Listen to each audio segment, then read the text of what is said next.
Brendan, you're not fat. It's a shirt. Look at Nate. Just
Alright, so I think that's things set up for the most part.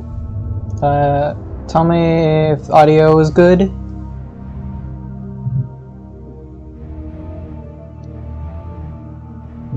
Format, I'm gonna try to do a little bit more planning, but it probably will devolve into similar suggestion stuff later on. I'm gonna try to go over trigger stuff today. Yeah, I'm aware the audio has been on the whole time, but level's fine.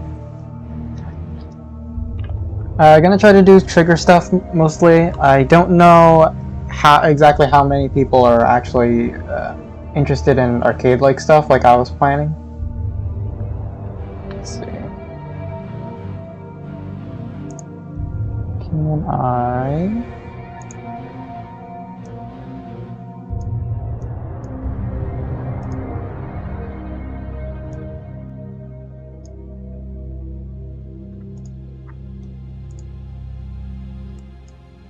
Alright. Is music slightly quieter now? Too quiet? Question mark.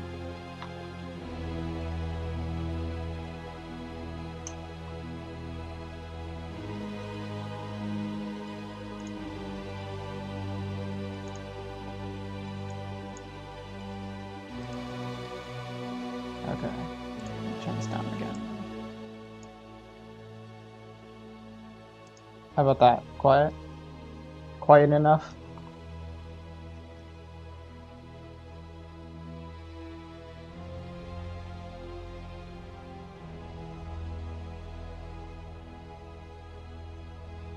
Okay.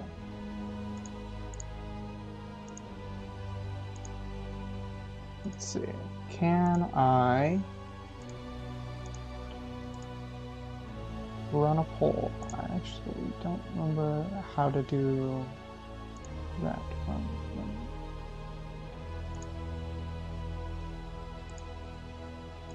There we go.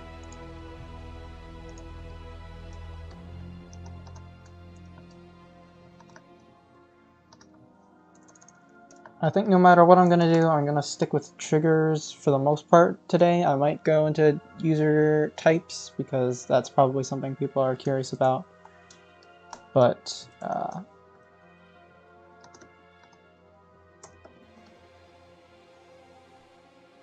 ahead and do that. Should see a poll.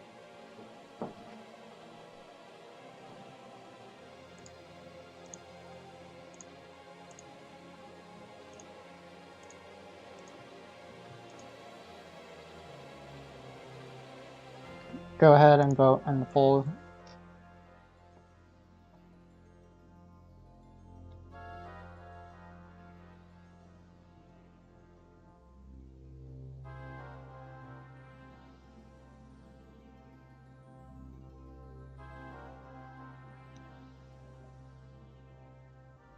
Alright, so I'll probably stick to campaign stuff. We'll think of maybe... yeah, there is some overlap, but I do think that it's totally different mindsets from arcade versus campaign experience. Let's see. Let's go ahead and do this. I believe you can see now-ish. I'll make a new doc.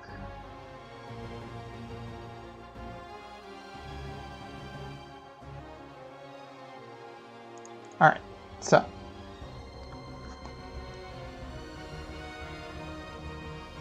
Last stream I did talk about AI stuff, but I didn't talk about some hard-coded AI stuff, which is spawning. We'll go ahead and reopen the train so I can add some more testing things.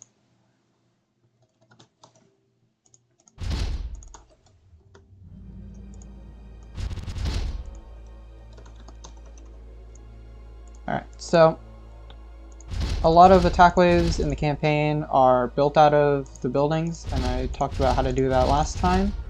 But there are also a lot of things that are just spawned in, either by warp gate or just like drop pod. Or in the case of like Nidusworms, they usually just pop into existence and then the Nidusworm plays the unloading animation. So I'm going to talk a little bit about that. Things for... I find the drops are a lot easier to do, like for Nightmare, spawned in, because you can... Because when you do the AI gathering stuff normally, it doesn't... you aren't able to grab specific units, really. So, like, if I had a base of... Let's go and do Player 2 Marines over here. If I were to send an attack wave, I wouldn't be able to pull like one specific Marine out of that attack wave and tell it to attack from the side or something like that. But I do, for that reason, I use spawning points. So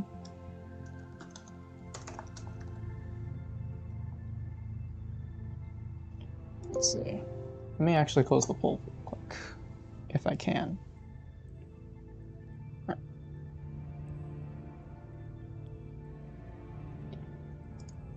Oops. Alright. Okay. Let me also give myself some units to actually defend wherever we send a drop in.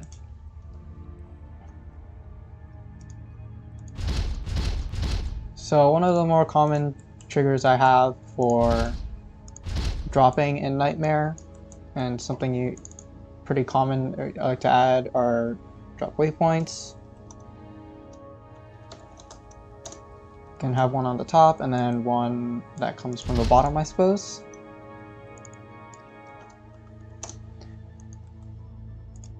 And then we have 2 drop locations. Target top, and then drop target bottom. This is all in the points section. I went over this last stream, but points are really useful, and these don't appear in game, but they allow you to designate things that triggers deal with. So let's say we wanted to make the enemy drop some medevacs. Let's go ahead and have it run. Yeah, we can do map initialization, and then we can add a timing to it, because this is usually more or less how the campaigns do it. We have it set to AI time, so that way these timers pause during cutscenes and stuff, where we don't want the game to progress while there's a cutscene playing. Alright, let's say after 10 seconds, we're gonna have our 2 drops go out. So, very, very useful trigger. Create units facing angle or facing default facing. These are probably one of the most used triggers that you'll deal with if you're going to modify some campaigns. And they're pretty simple, and they're also very common in arcade. You just create a unit for a player, or I'm going to do player 2, and then add a point at the enemy spawn. So we also want our medevacs to have units in them. Create cargo units. We'll go ahead and do 8 Marines.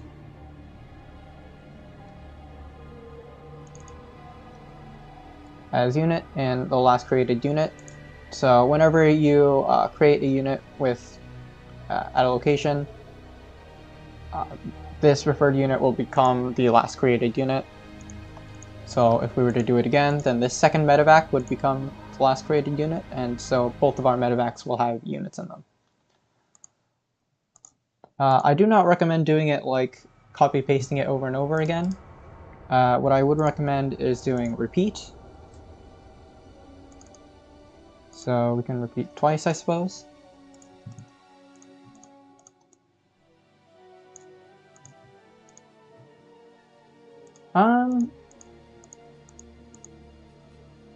Alright, actually, probably the better way to do it, since alright, we'll go over that a little bit later. Right now, we'll just stick with 1 medevac drop that comes in from the top. So, we have our medevac, we have it loaded up with units. We want it to go to our waypoint, and then we're going to want it to go drop off all the units. So, order last created unit to order targeting a point. So this is something a little bit confusing regarding editor, but whenever you issue an order through this this action, there are a bunch of different orders types. So order targeting no target will be what it defaults on. This will only include abilities that will happen as soon as you press the button, that you don't have to designate a target. You can see in here we have things like Viking transforms, bridge extensions, things like stim pack you don't need a designated target for, and I think also the train, yeah, all the train abilities are also in here. But we don't want that. We want to designate a target for our medevac to move to. So we change to ability targeting point. We want our medevac to move, targeting the top waypoint. Replace existing orders, that's fine. After that, after existing orders, we want it to unload all,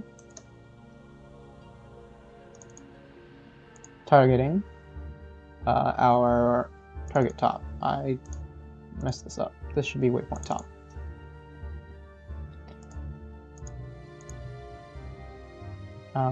So I might actually need more than this many Marines to defend 8 Marines in a medevac. But we can go ahead and test.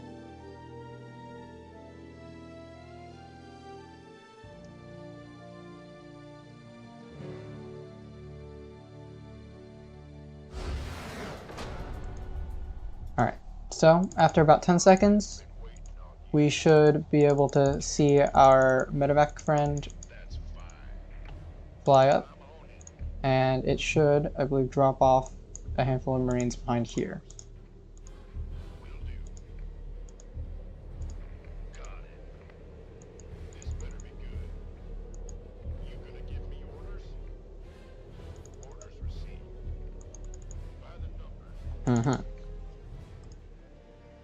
Let me see.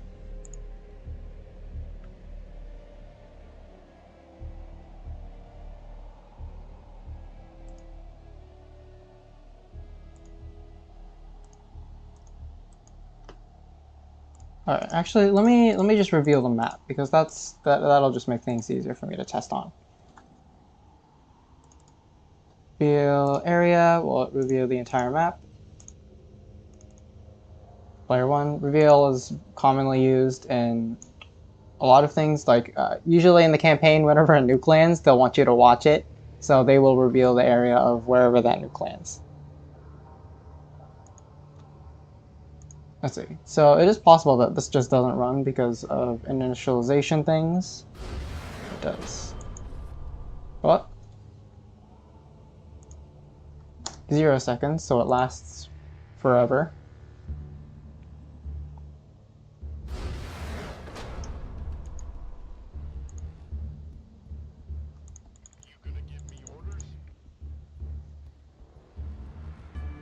Oh, you know what? The issue is there is no AI time, because AI does not exist because I haven't made it yet. So I'm just going to set this to game time for now. You would normally set it to AI time if you wanted to pause during cutscenes, but for sake of I don't want to have to deal with making an AI, you can set that to game time for right now.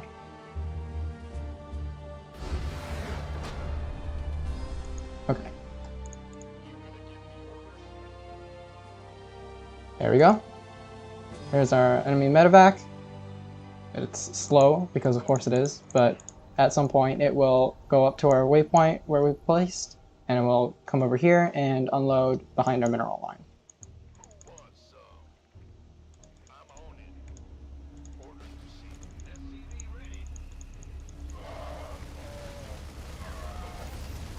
There we go. Sick. So, one thing that I commonly do with Nightmare is I actually make this whole thing into a function. We'll do medevac drop. I usually do these per map because sometimes I want to customize them per map. I don't actually have a generalized one that I just have in the Nightmare. But functions are really useful. If you're familiar with programming, you'll know functions are basically how you have a set of code that you want to call repeatedly or with very small variations throughout your game. I use it to have basically to make my code look neater. You can copy paste it like I did before and get similar events, but let's go ahead and do this. Alright, return type none, which you'll get errors if you don't set return type to none. And I have it set to actions, so I can, inside here, we can call our medevac drop. So, parameters, again, if you're familiar with programming, you'll understand that parameters are what you plug into your function, and they allow you to modify things. So let's say our medevac function wants to do unit type, actually, num medevacs, we integer. So this first parameter will be how many medevacs we send. We'll do cargo type 1 and cargo type 2, and we'll also do cargo quantity 1. and cargo quantity 2. So what I'll do here is I'll have, we put in a number of medevacs we want to send. We'll do the type of units inside, and then how many of that, and then we can have a second type of unit inside, and then how many of that. So we can have like a standard Marine Marauder draft or something. But we want to set this. So currently these are all integers, which is fine for number of medevacs and then the number of units, but we want to be able to put in a type of unit. So for that, we're going to change it to game link. That's fine. We're going to link to a unit. And I think that's fine. Yeah, we'll link to a unit type. There we go. So let's take what we did before and we'll put it inside of this function. I tend to use repeat for this instead of create 2 medevacs.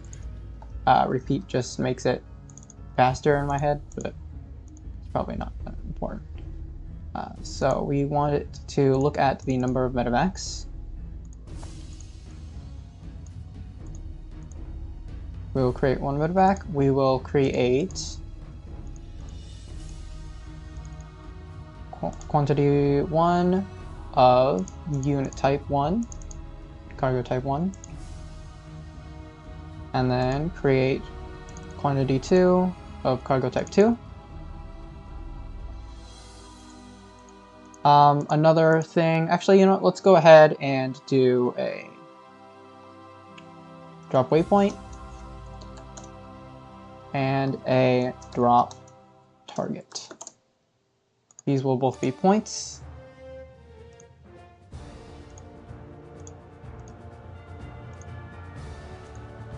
Alright, so that way we can have a pretty complete function. Oh, we'll actually need a spawn point. So we can designate how many medevacs we want, what kind of cargo is inside of them, how much of that cargo is there, where it spawns, where they go to, and where they decide to unload. So let's go ahead and set these up. We want to create at, instead of always being enemy spawn, we want to create at wherever we designate as spawn point.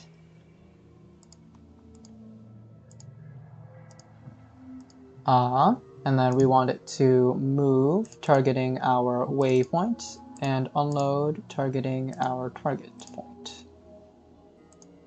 Oops. Target. Okay.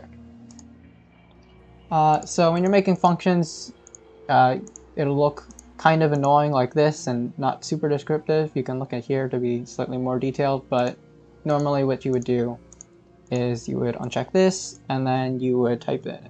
So medevac drop with this number of medevacs.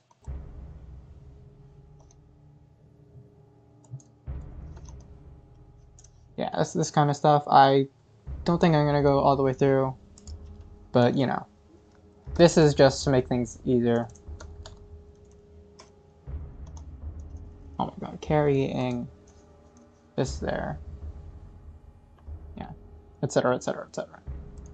So we put this in our function, so now we can say we want to medevac drop with 1 medevacs. We'll again have it do a, actually, well, we can have it do a Reaper drop or something weird.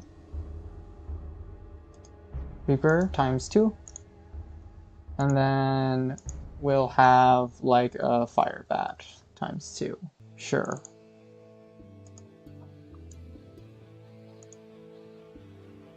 And then once again, we can do drop waypoint top,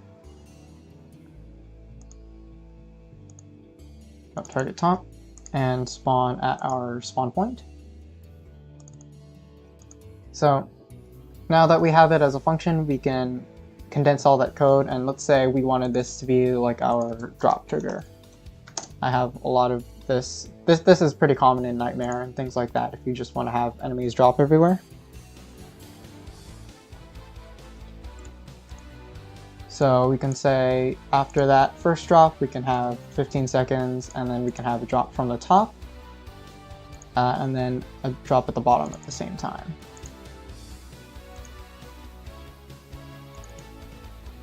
Oops. This is target bottom.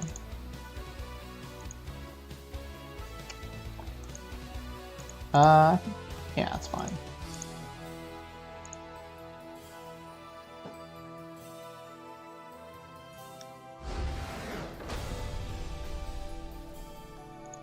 Alright, so after 10 seconds, we'll have our first medevac drop.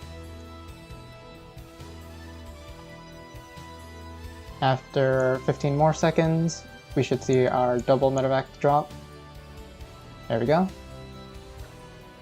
So you can adjust the timings and whatever you want on these to make it standard. And these have fire bats and reapers in them.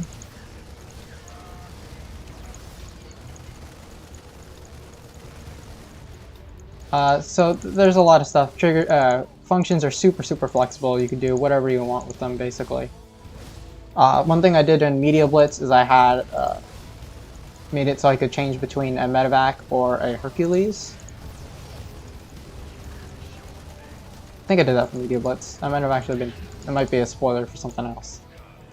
But yeah. Parameters are super useful. Parameters can be anything, and functions are very useful. So like we did with the medevac drop, let's go ahead and make a new function for a generic spawning. Or let's see. I could do something. Let's go ahead and do.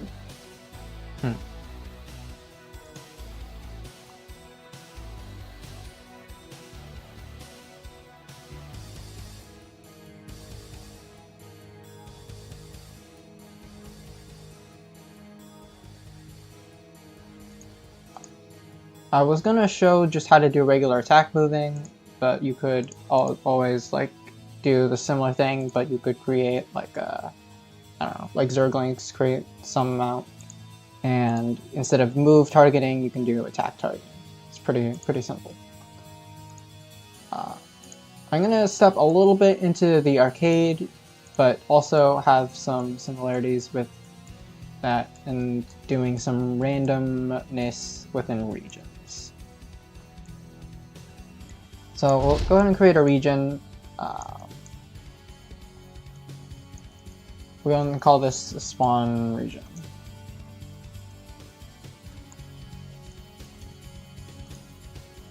We'll give player 2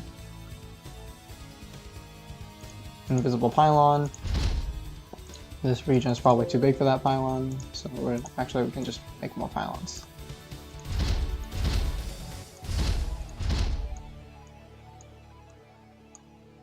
Something like that. Okay, so let's go ahead and do a warp gate, because warp gate is a little bit different, because instead of creating units, we're going to command the AI to warp in using what's called a super warp gate. So super warp gates are generally off in the corner of the map. They're totally hidden,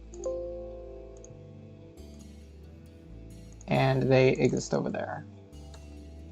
I'll give it a pylon. I don't remember if it needs a pylon, but it's gonna get one. That's fine. So yeah, usually these are in the corner of the map and they're all hidden.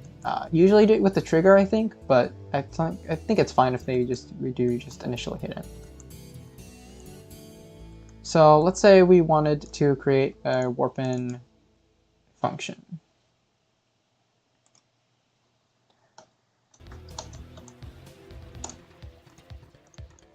Again, we'll set it to be an action so we can call it with various triggers, and we'll do no return type.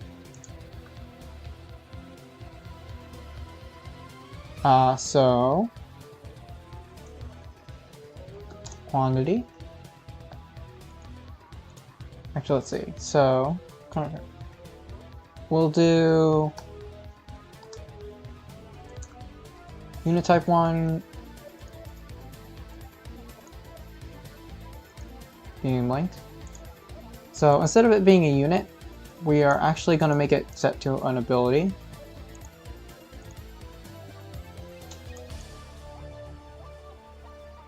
Which I think is fine.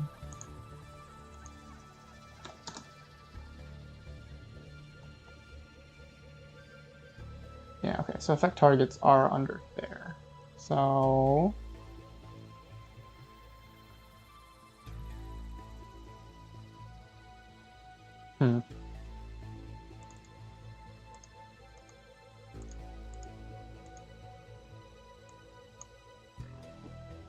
There's ability command, but I don't remember if this is actually what we want. Oh, it is what we want. Target.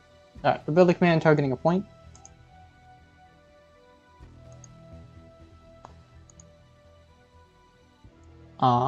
So let's go ahead and make our so unit type 1. We'll also have unit type 2, and we'll go ahead and have quantities for each of those. So we can have our warp gate warp in 2 sets of guys. We'll also have it, instead of having them spawn at a point, we're going to have them spawn in a random point in our region.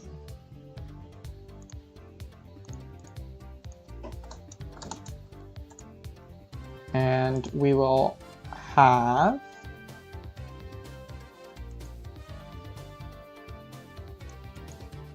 okay. So we'll do that for now, and then we'll have a second trigger, or like a trigger that grabs all the units that are created and send it to attack us once they're completed. Unlike the creation through this method, you can't directly have them. You can't order a unit, a warped-in unit, as within the same trigger, because there's a time between it starting the warp-in and completing the warp-in where it can't be issued the attack move command. Alright, so we're gonna once again use issue order, and we'll order our super warp gate. Once again, we'll have it order targeting a point. And we'll use our parameter. So instead of having it target a specific point of our choosing, we're going to go ahead and use random points in a region. And that region will be whatever we decide to make it within our parameters.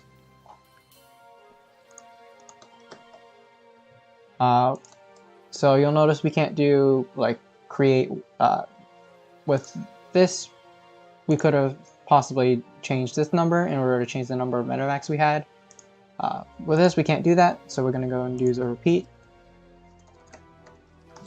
again, and we will repeat quantity 1 times. We'll do that. And then we'll do the same thing, but for unit quantity 2.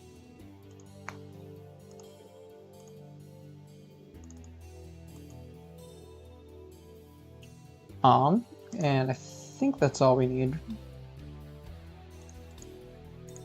So let's go ahead and call that.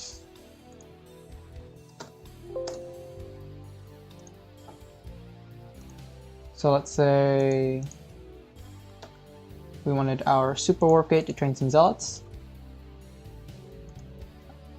Do some 4 zealots. And a couple stalkers, I suppose. Super warp gate, 2 stalkers, and it will spawn them anywhere within the spawn region. Let me unhide this for now. Actually, I'm unsure if this will break things if it's hidden, but it's probably fine. And I had that will go at the same time as our medevac drops.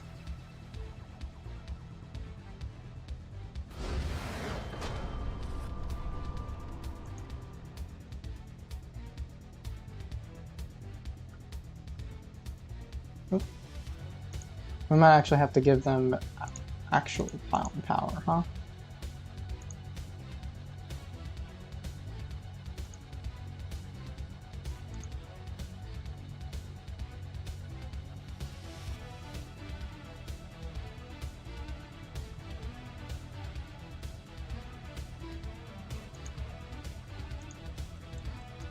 it is also possible that there's tech requirements.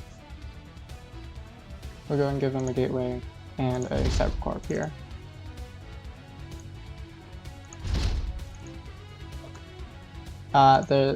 Also supply is a thing, huh? Food, actually. This isn't in there? Alright, we'll just give them a bunch of pylons then. I actually think that pylons is the issue that they're having right now, because we gave them a bunch of marines and stuff. And warping in cost supply.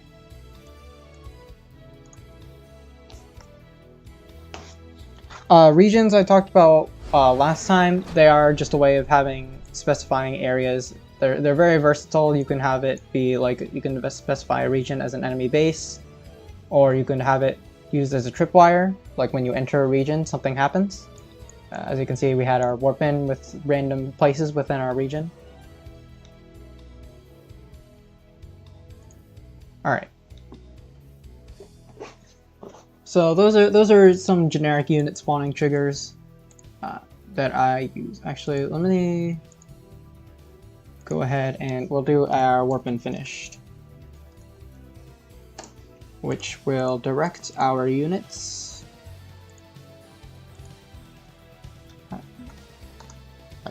I believe it's unit construction progress, and we want to get triggering progress unit to get the unit that is under construction.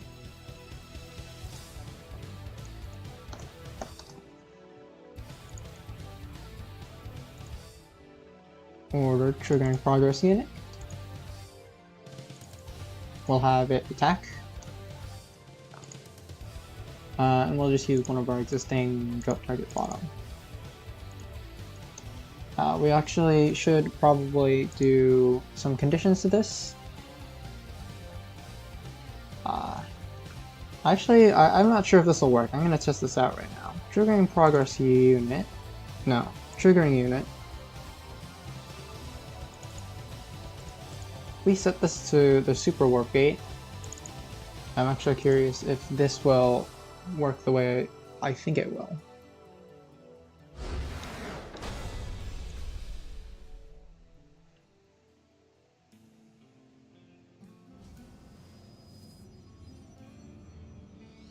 It does. Alright.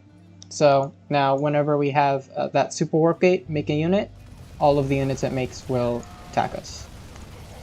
And probably win because unupgraded marines. Cool, cool. Alright. So let's go ahead. That's the basics of making some units with spawns.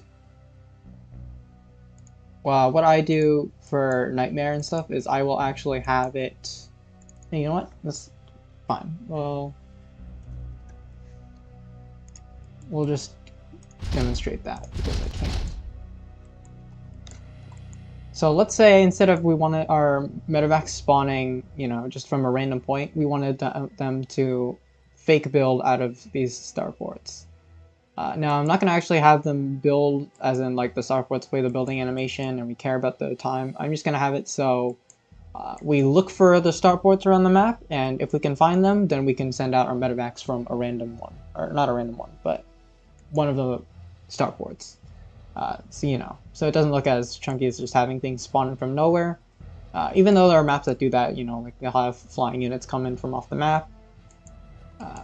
I think if you're going to have an enemy base, it's ideal to have your spawned units look at least like they come from a building, and have the player able to prevent that by destroying those buildings. So we can use our current trigger to do that. We have to set up some other things though. So let's say we're going to pick each unit. This is another very useful function. It allows us to, you know, think of it like a box select. You can grab a group of units and you can issue them. You can tell them all to move towards a location. But in this case, we want to pick each unit And we do starport units.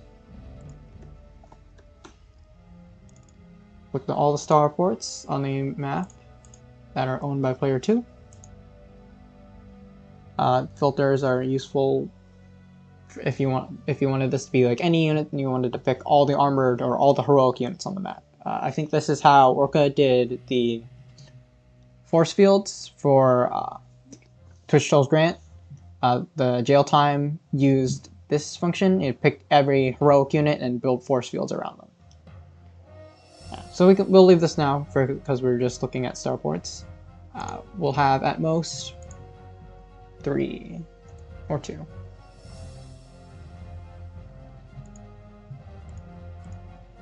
So we can go ahead and put these in here. You can think of these as like a loop. So for each unit inside of this unit group, it will do these things. Actually, let's move that here, and we'll have each of our starports. We will leave this on any amount.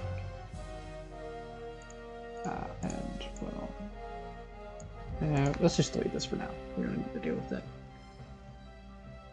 So each of our starports will print out a unit, print out a medevac, and they will all go to this location, like we did before.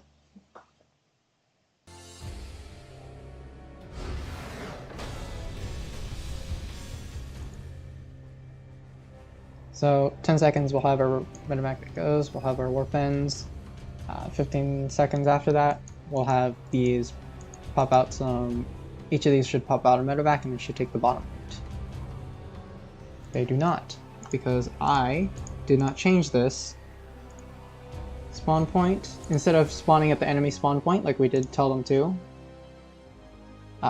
position of unit. Position of our picked unit. So, for each starport that we have, it will create a medevac at the location of that starport. Try that again.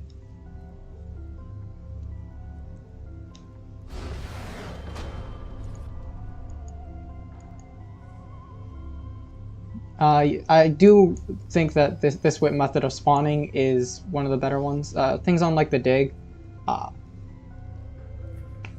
or when you're using super warp gates like this, usually you want them to spawn from regular pylons, because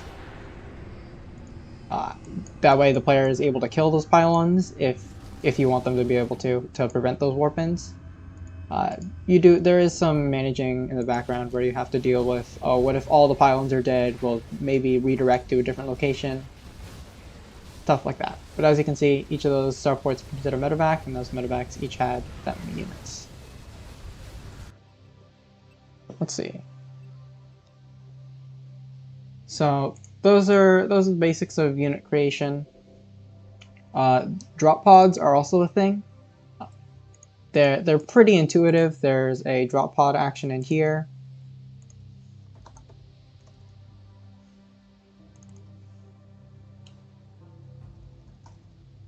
Actually, these might not be in the because I don't have a campaign library. This is just a. If you open any campaign map, you'll be able to find drop pod trigger. Basically, you do what we did over here. Nope. With the medevac drop, you create some amount of units, and then the drop pod will do add last created units to the drop pod, and the drop pod will land in some location. That's basically what the drop pod trigger does.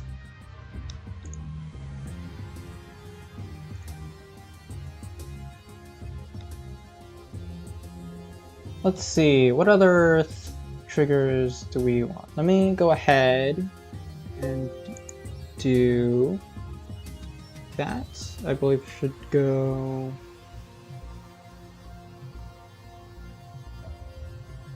Yeah, okay. Let me go ahead and open up a mission. What's a mission you guys want to see for triggers? We can dissect one of these campaign missions. Look for triggers that might be confusing or triggers we want to look at.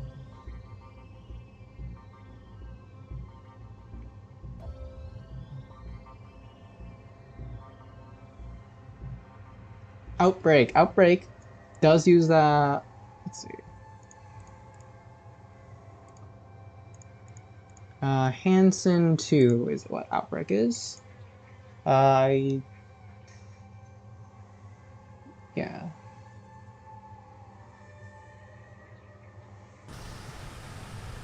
Oh, the swap between night and day?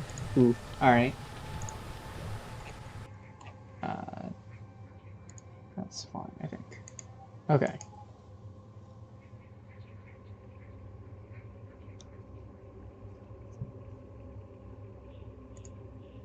Scripted events, day and night cycle. There's a lot of things here. I don't think I'll be able to explain all of it, but I will be able to explain a handful of it. So the way Outbreak works is you have the main timer constantly going. This main timer is what appears in the top right, which tells you how much time you have. Time of day is a variable in here. And it just keeps track of it, so you can have, if time is day, then burn all of the infested and stuff like that.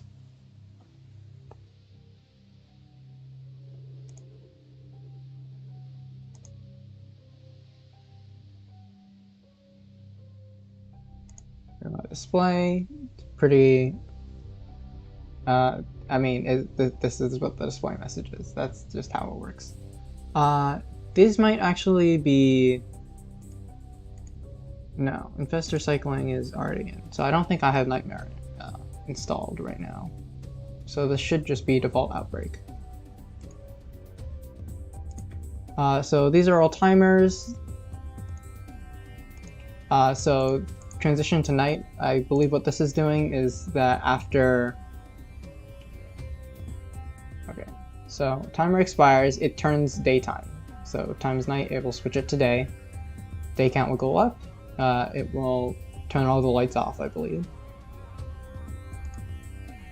Play some music using triggers.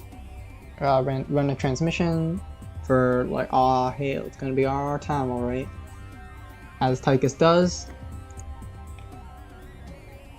So what this is doing is it's making it so 40 seconds before the day is finished, it will, this timer will expire. And that timer can probably be found somewhere else. We can find that later. This restarts the timer so that, you know, now that night is over and it's transitioning to daytime, we want a new timer that will say when it's going to turn back to night. Changing the title in those windows to reflect what I said. This is turning the burn on, so all the zombies die as soon as the timer expires. And back to the boys, that's fine. And then auto saves. So I believe we actually want to, let's go ahead and look for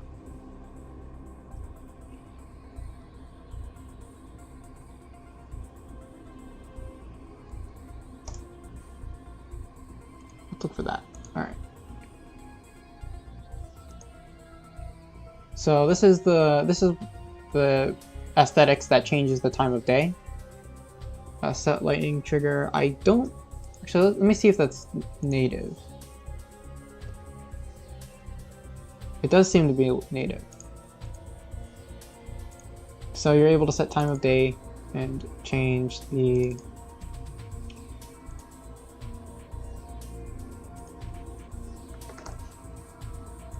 is what that's using, yeah. So there's a lot of lighting in the campaign. I don't want to touch on how you would make your own lighting because it is quite a bit of a mess, but let me see. Here we go. Under window, lighting, there's a whole lot of stuff you could deal with when you want to make your own. Honestly, if you want to have a day-night cycle, it's probably best to look at what's already in the game and mess around with whatever looks good to you for day or night, or you can just use the Meinhof one here.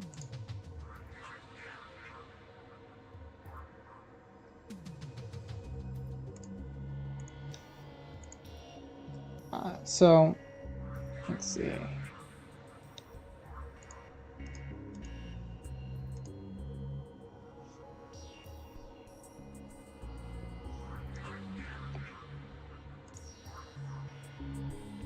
What other things do you guys want to look at? We can look at how. Let's see, Night Defenders. Is this?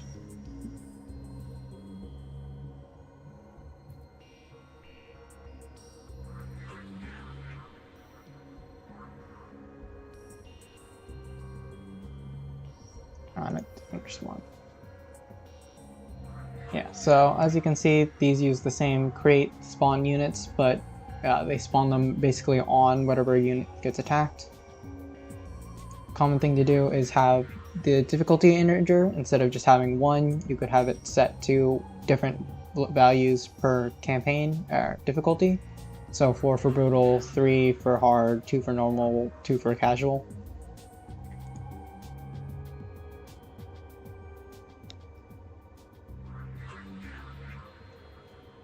Let's see.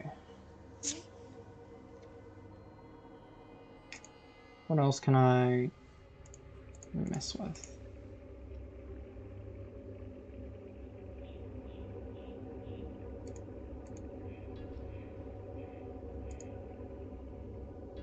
So the way attack waves work in Outbreak are very different from most other missions. I think there's like a couple missions that use the same kind of thing. But it does create, like we did before, a special function for how many infested civilians, marines, and aberrations descend at you, and you can see that how useful functions are for making things very easy to read, and let you keep track of the timings throughout the nights.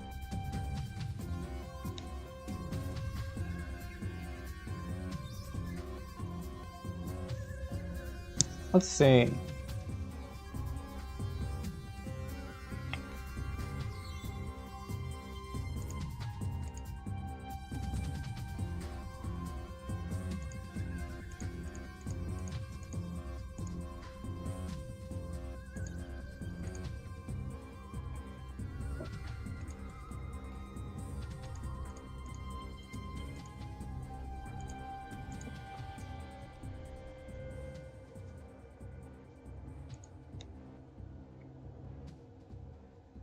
I suppose we could go back to our old map, or we can open a new campaign mission if we want to look at some other stuff.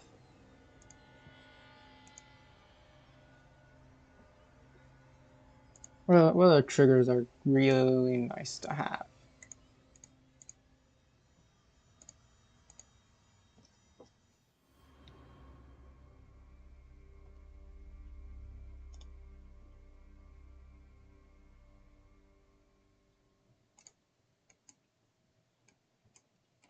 Alright, so last week I did go over how to have enemies do things within a region. You step into a region, they attack. I could theoretically do some... Oh, okay. Here's something I wanted to deal with regarding arcade stuff, but manipulating money is a thing you can do in campaigns.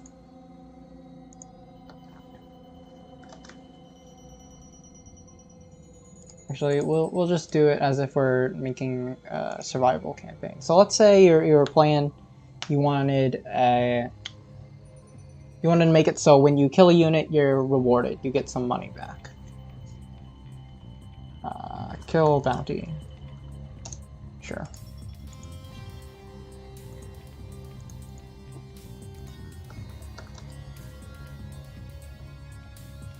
Let's see. I think unit dies is fine. Any unit dies. Owner of triggering unit is not player 1, so this won't affect our guys dying, but when we kill anyone else, we will get money. Modify player property, we can increase our money. I did touch on this before, but this is very, very simplistic. anytime a unit that dies and it's not ours, we will get 100 minerals for it. Let me see if I can change this to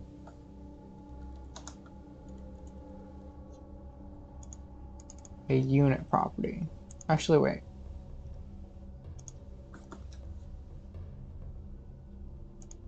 Unit type cost. There we go.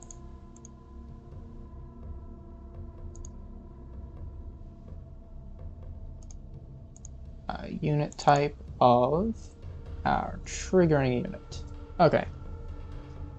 So what this will do is when a unit dies and it's not owned by us, we will get the mineral cost of that type of unit that died. So if we kill a Zergling, we'll get 50 minerals. If we kill a Zergling, we get 25 minerals. If we kill a Marine, we get 50 minerals. If we kill a Zealot, we'll get 100 minerals. Very, very common method of giving money.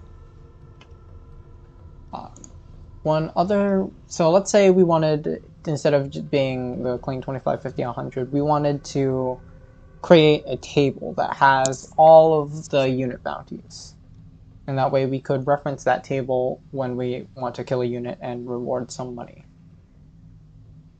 Let's go ahead and go into user data, user types.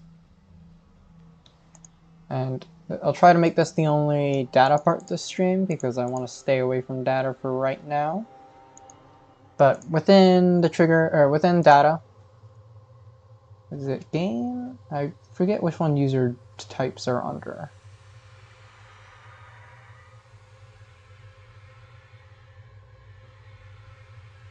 There we go. Under advanced game data, at the bottom you can get user types. And we'll pop this up. So right now this doesn't have anything in it. If you wanted to make an arcade game, or even a campaign that has progress saved between missions, you would use bank files for that. And user types are easier bank files, from what I understand. And you can have information within a user type save across games. So you can keep track of the player's money between games, between like level between games, like ×1 between games. Arcade games like to do that. So let's say user type, we wanted to talk about our bounties. We'll do bounty list.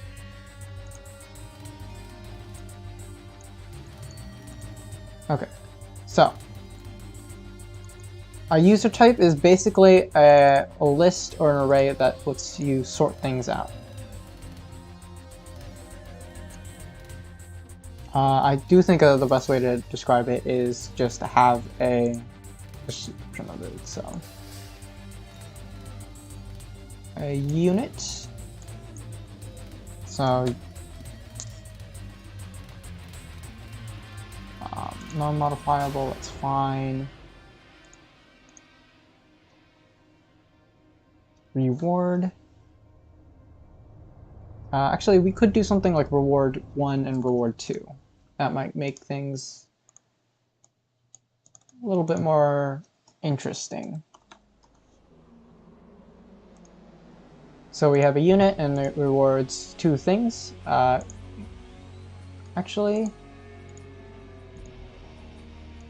can I? Or to do 2, that might make things even more complex and not necessarily, it's probably not necessary to do that. We'll leave it at 1 for right now. Alright, so what did I do just then? So fields are basically, if you're thinking of like a table, these will be your top labels on the table. Your columns. So we'll have one column that says the units, and then we'll have a second column that says a reward 1 for that unit, and a third column that says the reward 2 for that unit. That way we can use triggers to connect all of these together. So whenever a unit dies, we look at it if it's from the table, and then we reward 1 and reward 2 when we need to. Let me go ahead and do another one for right now. We'll set it up right now, but we'll actually go through it later. I'll just do metadata for right now. Okay. So we did fields before. Now in instances, this is where we can have things. This is where we fill in our data tables, or user data tables. So I'm going to do something like Zergling unit Zergling. Reward 1, we'll say 5. You could say we wanted to have like 5 minerals for killing a Zergling and 1 gas for killing a Zergling. Alright, okay, let me actually go to the fields and set each of these to a column so we can actually see them.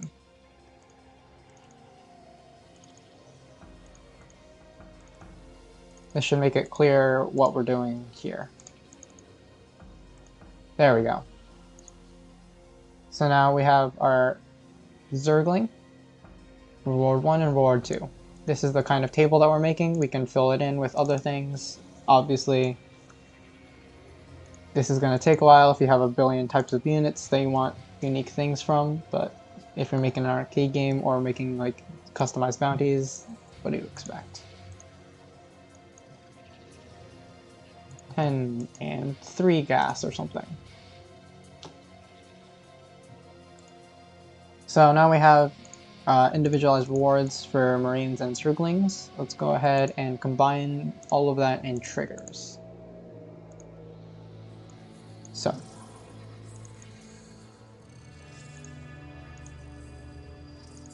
we want to modify minerals, but instead of looking at the mineral cost, we're going to look at a user data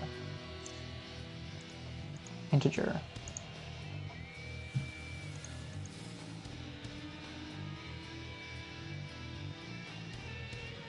Let me see.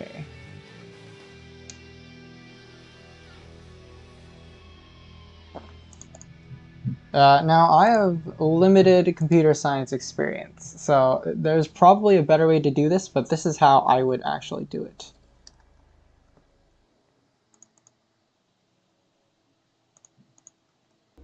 Well, let's just set this to I.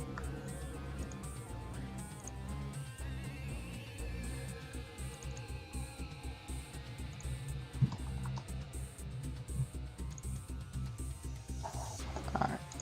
And this can be number of data.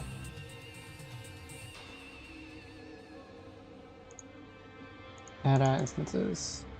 There we go. Index from 1 to that within our bounty list. Commit 1.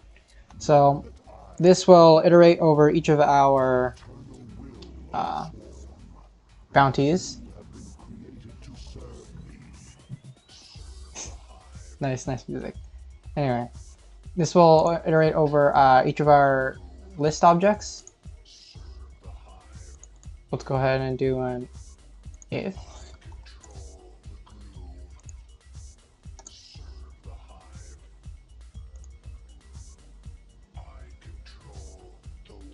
Let's see, unit type of units.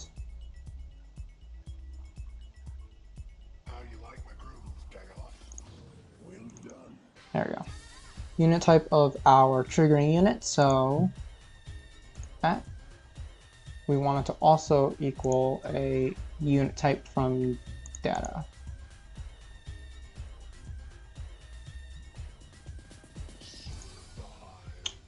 Let me see. Oops.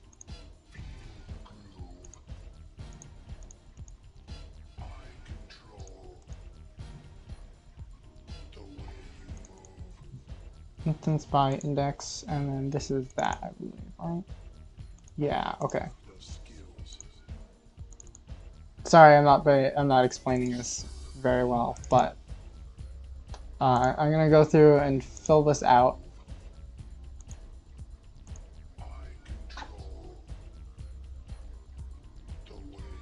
Okay. So what is this doing? If our killed unit is equal to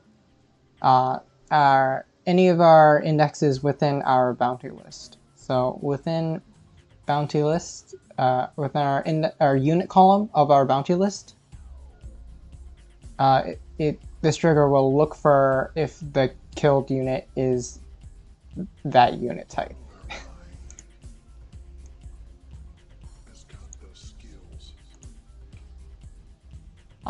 Basically, this is all this is saying is if there's a unit inside our list that matches the unit that died. We'll do a very similar thing over here so that we can reference. Actually, wait, I can't do that. All right, use an integer from our bounty list.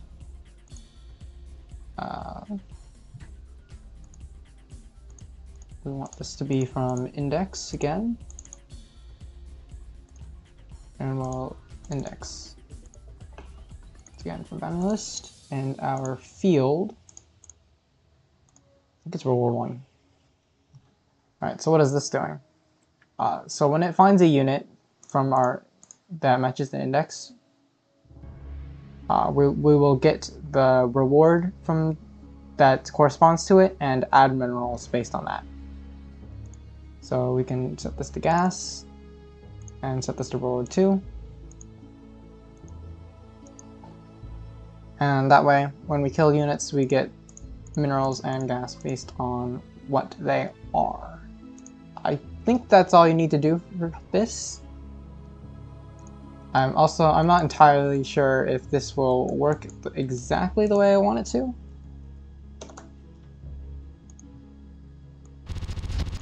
But from what I understand, that is what we want. Actually, let me give myself more units so I can actually kill the friggin' Totas. And we'll see if this makes do.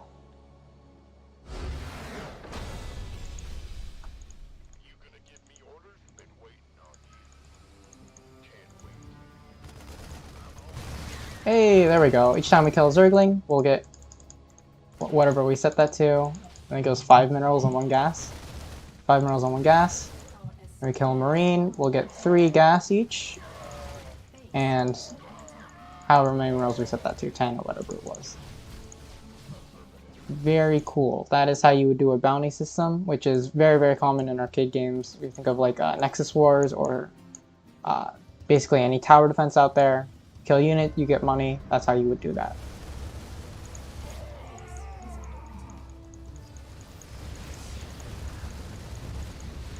Get off my lawn. But alright.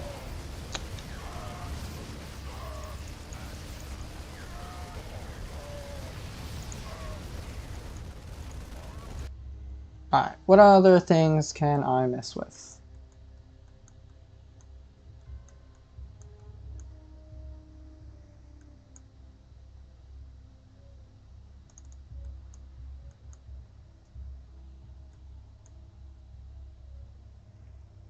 Let me see. I don't think chat's pretty dead. I don't know if asking any questions actually has any use at the moment. Let me go ahead and recreate some. So if you haven't caught on yet, I'm very much making a survival-like thing with this map. I'm giving kind of the basics on how you would make a survival map. Survival because I think survival is the easiest to create. Having just these triggers for getting money based on killing units and having triggers that spawn those units. That is kind of all you need for surviving. Let's say we wanted to organize this a little bit better.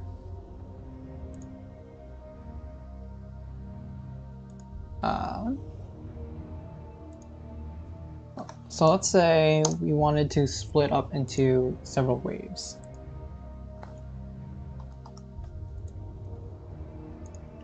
There are a million ways to do it, but yeah. So let's see. we'll go ahead and have our medevac spawns and weapon spawns. We can actually just grab it from here, huh?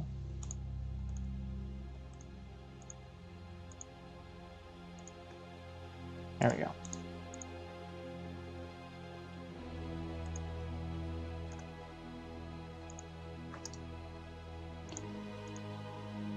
Spawn region, and sure, one medevac that has...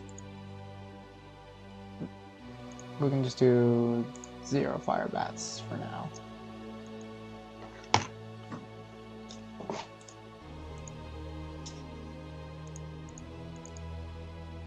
We'll go ahead and get some wait time.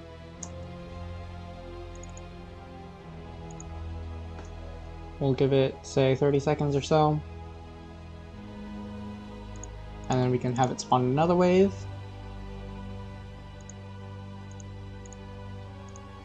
And then 30 more seconds, we can have it spawn a stalker wave or something like that.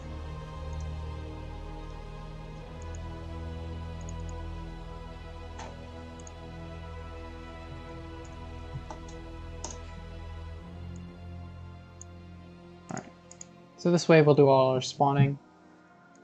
Not unlike Outbreak, which was a convenient thing for me to do, but let me see. Let's actually move this into our initialization trigger.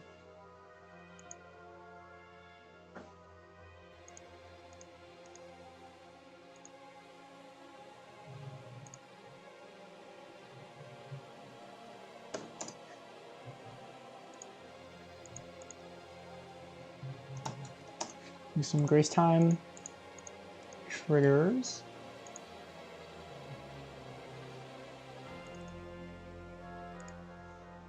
I'll have to wait for 30 seconds. Just... oh, actually, let's see.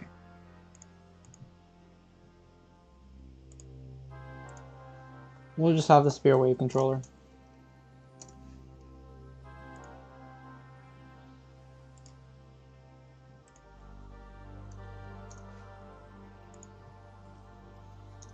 Run wave 1. Actually, we can just have this wait until it finishes. We have 30 seconds of nothing happening, then we'll have our wave 1 run. 30 more seconds after that, after all these units are spawned in, to kill all those units and continue rebuilding. You can do something like wave 2 afterwards. Etc, etc, etc. These can be 2s or something like that.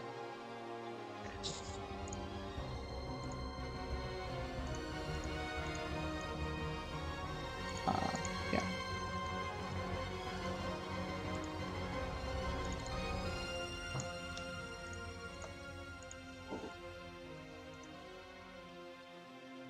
So if you want to make a survival thing, I do recommend, if you're looking to get used to making your own triggers, I do recommend survival arcade games, because you just get familiar with the basics of creating units, ordering them to go to places, and user data. So let's assume after this you put in your waves here. We'll have a trigger for victory.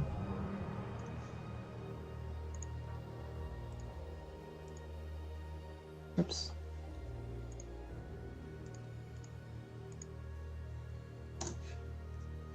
So after you survive a certain amount of time, we'll say we want the players to win. Pretty standard. End game for player and victory.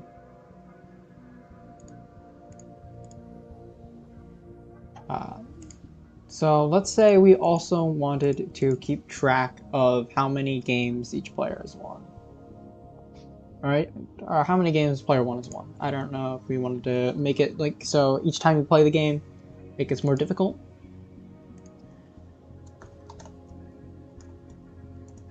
We can keep track of it using a variable. So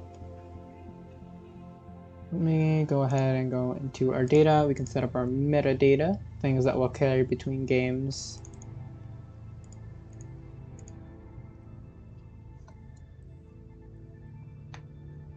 Let me see.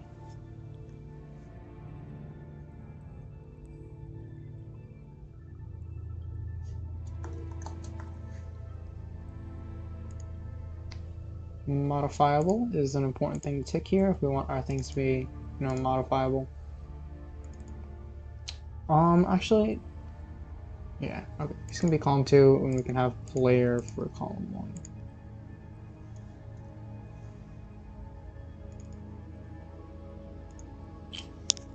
1.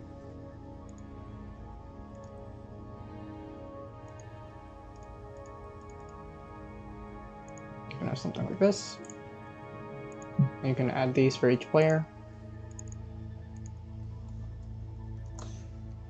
Player 1's data, say that 0 games 1 at the start.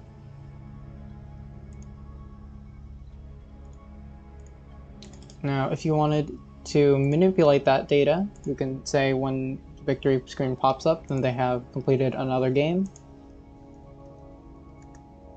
Oops. Modify user data, integer. Metadata, player 1. Games 1.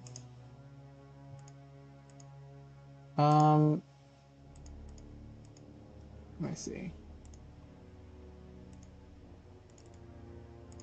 Let me just do arithmetic here because that's probably the easiest way to do it.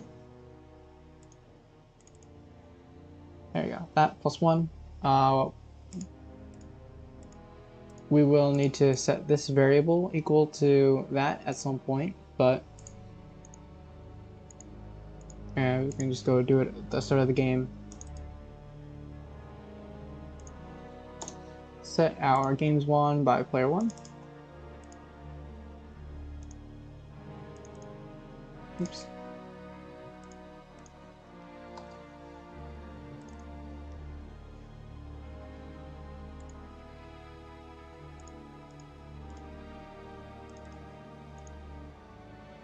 User data for player 1 and our games 1.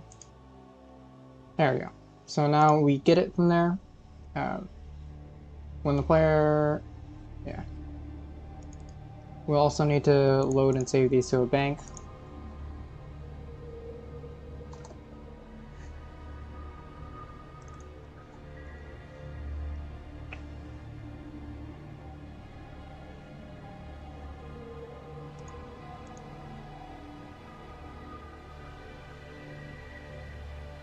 This is the part of the editor that I don't know that much about banks, but I believe this is the one you want to use.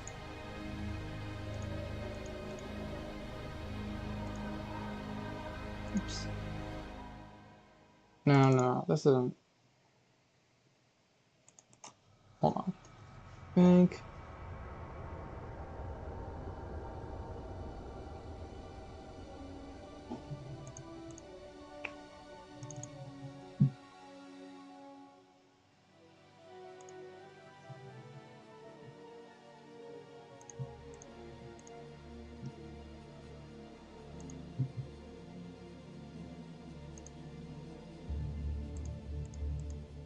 Oh, there we go.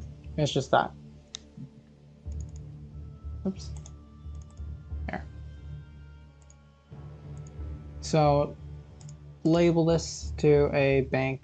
You'll have to create a bank of a name, but I think it's as simple as just having a variable. But you create a bank and you name it something, and you're able to save our metadata player 1 within a bank, and then we can call it later. So this would actually go into our victory screen, add 1, and we would have it save our bank data after it's modified. And then at the start, we would have it open and load that bank data.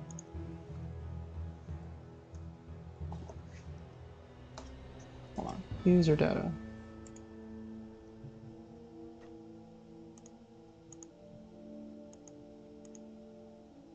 you would even do that, I believe. Yeah, there we go.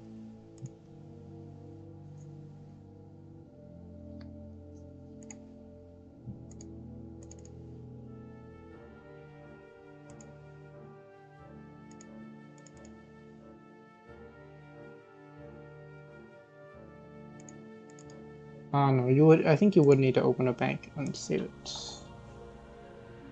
Regarding that.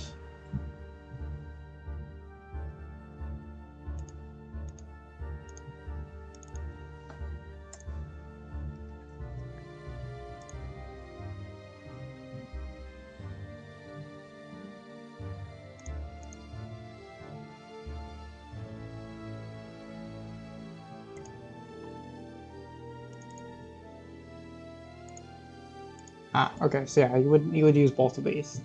So load user data, and then have it relate into load user data from the bank, and then have it pull into the variable, and then you can use the variable throughout the arcade game or throughout a mission if you're doing things like Hyperion Crew where you want to save data between missions. So you can have it be like if you've won before, then the waves are harder, something like that. And at the end, you can increase the number of times players won and modify the bank to reflect that.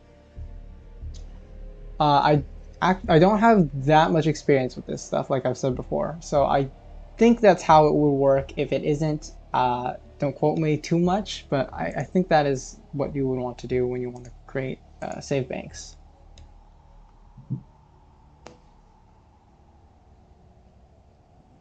The way things like this is how I would do it between games. If you're thinking about campaign, like on the Hyperion and the Leviathan and the Spear of Doom, that is somewhat what's going on. That is part of it. But you'll have to deal with other tabs. Like you can see, there's a tab for army upgrades. You'll find things in like Heart of the Swarm. Each of these are basically a subset of user types, but they follow a very similar path and methods for which you would create and pull them into the game. Wings does use conversation states for all of that, so it'll look kind of like this, but you'll have things like technology for the armoring and the lab research and stuff.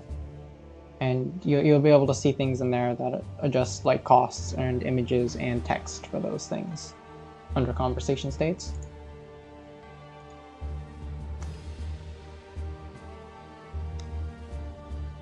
Let me see. So I don't know if I want to do that much more today. You can touch on maybe some tower defense things, but again, I don't think that many people are interested in it.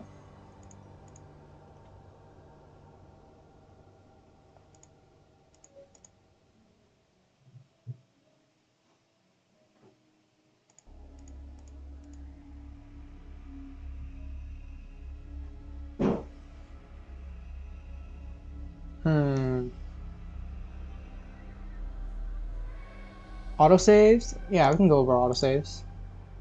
Yeah, okay, so I will need to open up the campaign. Let's go ahead. So let's go back to our outbreak mission.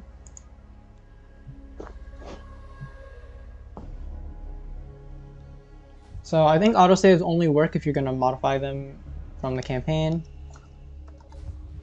Like if you were to create your own arcade game, you wouldn't be able to have autosaves in it, but basically autosaves in action. There we go.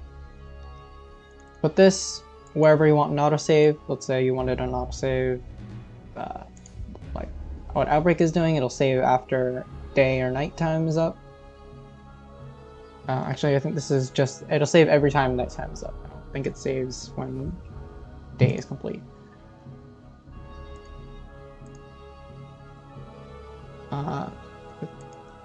Common thing that I think is smart to do when you're doing campaign stuff is go into objectives And yeah, make sure that each of these has a save kind of associated to that. Something like this. Yeah. So every time like you kill an infestor, you'll get an autosave. That's just something that makes sense in my head to be able to save after each bonus objective. Something like that. But if you are making campaign stuff, I do recommend that you play through it and look at what times your autosaves are at. You know, and if you need more, if there's like a 20-minute period where there's no autosaves, then add them. That's just my philosophy as someone who likes making autosaves, you know, convenient for people.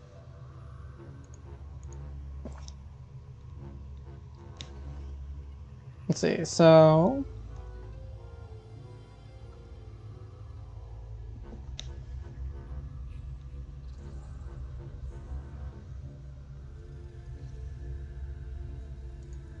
I think that's more or less where I'm gonna end. I don't have too much. Oh yeah, for sure, it's definitely better having too many autosaves than too few autosaves. But I think that's where I'm gonna end. Thanks everyone who came and gave suggestions and that came here to learn stuff. I don't know if I'm gonna do that many more of these. I might do like one more after a while. I know obviously the turnout's not that big tonight because Grant wasn't streaming beforehand.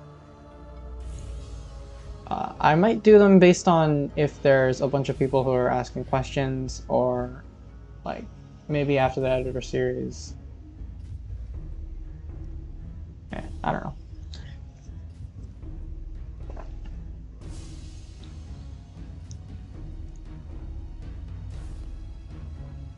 Yeah, no problem, Scott. I feel like this is best.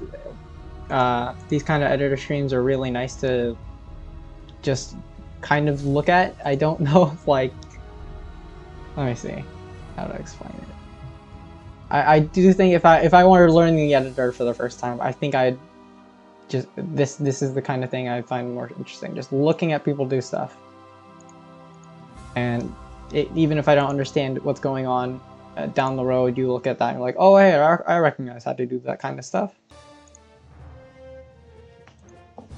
All right, so let me see.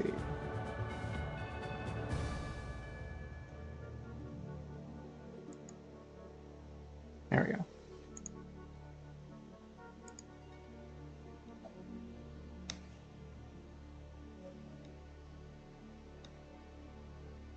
Once again, thanks everyone for coming. If you have questions, I think I'm okay with saying you can DM me on Discord for these kind of things, but I'm gonna try. Maybe I might regret saying that. But for most people, as long as it's not too many people.